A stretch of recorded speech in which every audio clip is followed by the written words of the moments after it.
Alright, so this is how we sharpen our demo chain versus our normal cutting chains here at First Choice Services.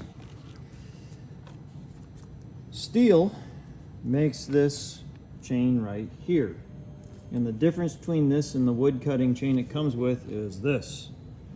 It says Duro on it, and it's designed for cutting tree roots and stuff, but we find that it cuts through shingles, nails, walls, just fine. Most of the time.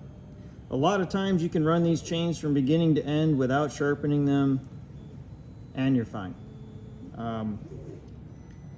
However, if they catch something, then it's not so fine. And sharpening these is difficult. They're way harder than the teeth are way harder. So I found some diamond stones. These are just Chinesium diamond sharpening stones. I haven't tried these on a normal chain. They'd probably be okay. I find for the steel, for this 18-inch as271, I think they call it a Farm Boss. You know, this 44 millimeter stone is working good. Basically, it's just like a normal chainsaw chain. 30 degrees.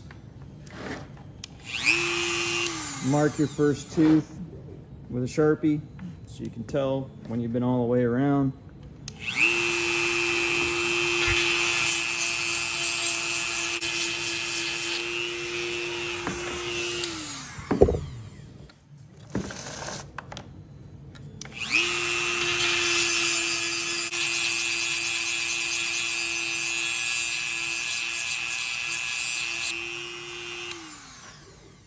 It's pulling a little weird, so I'm going to put some cool grind, just a little sharpening compound on there.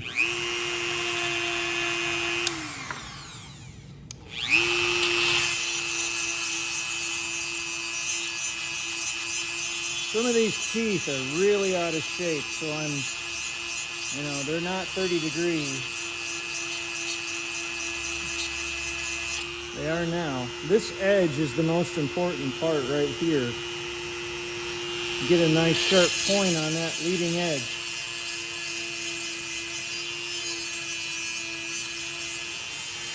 If the tooth is way malformed, I'll lift up on the Dremel a little bit, kind of cut the edge there.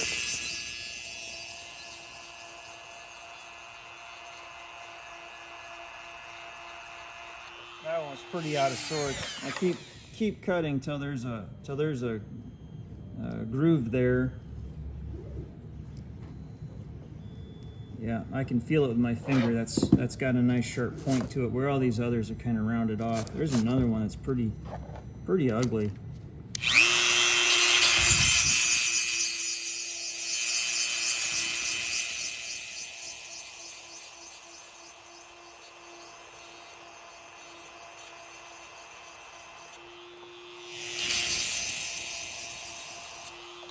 I'm only going back and forth so that I can keep the wear on the stone even. If you always grind in one spot, you'll wear the stone out in the middle. We have a wide variety of wear. This is kind of weird. And there's a tooth that's worn way down. If they were all that length, I'd replace this chain. There's teeth missing. That's not terribly, yeah, there's a broken tooth. Couple of broken teeth. As long as the rest of them are sharp, it'll still cut pretty good. So that is a Duro chain sharpening. Must be done with diamond. The typical normal, I don't know what these are made out of, won't work on it. I'm going to experiment with the diamond on my normal chains. Maybe that's all we need. Now, one question you might have is, how do I know if the Duro chain or the normal chain is on the saw? If you look at the tooth itself, number one, it has this extra piece of metal right there. You have your tooth, and you have that metal. Here's a normal chain, a very worn normal chain, but there it is. The tooth is just sticking out. If you look on the side of the chain,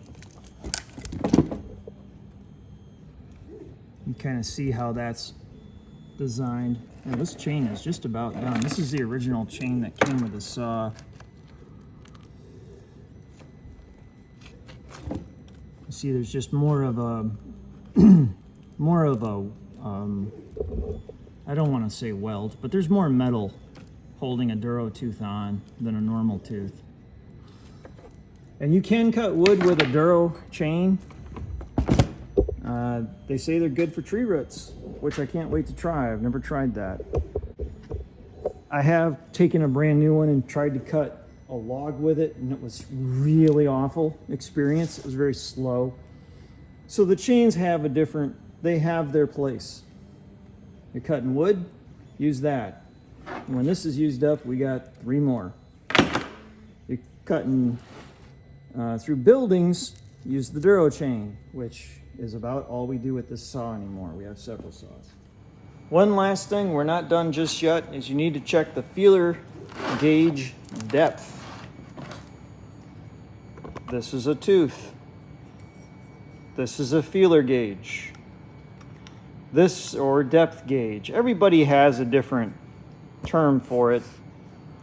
Unfortunately, I was trained by an old timer, so mileage may vary. Anyway, you put these gauges, Oregon, what do they call it? It says Oregon Gauge It on it. This is amazing. I use this on every chain I have. You just put it over the teeth so that the feeler gauges are sticking out, or the depth gauges, and you want to make sure that those depth gauges are at the same surface or below. And that one doesn't matter. See, that tooth is gone. This is a good point. This tooth is missing. Completely missing. So when I put this gauge on there, the depth cutters or the depth gauges are sticking up way above the gauge. Doesn't matter because the tooth is missing, so we're going to leave it alone. But I have seen teeth that I've dropped this on and they stick up that much, and that saw won't cut at all, even if the tooth is nice and sharp. Yeah, that one could use a little grinding. That one's good. That could use a little grinding. So, and to grind it,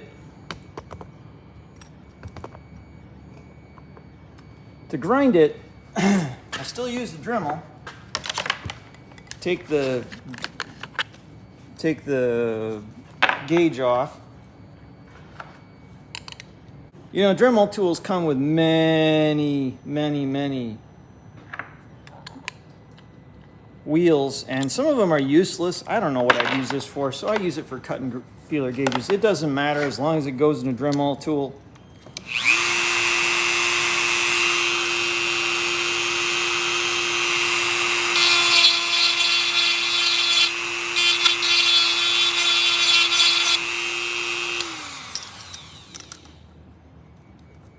There we go.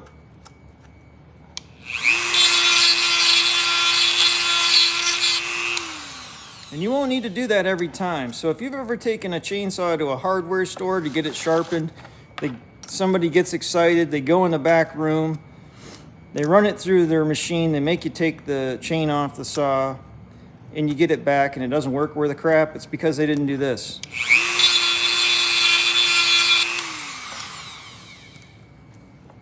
I mean, it's the reason I learned to sharpen chains, that experience. I had it at 3 different places.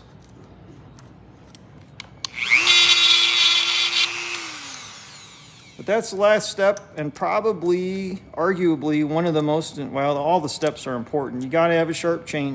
Missing a tooth again. The teeth have to be sharp, and they have to be allowed to cut into the surface of the wood. Or bone. Fun fact, chainsaw was invented to make a C-section easier. My teenage daughter found that fact on Google, so it must be true.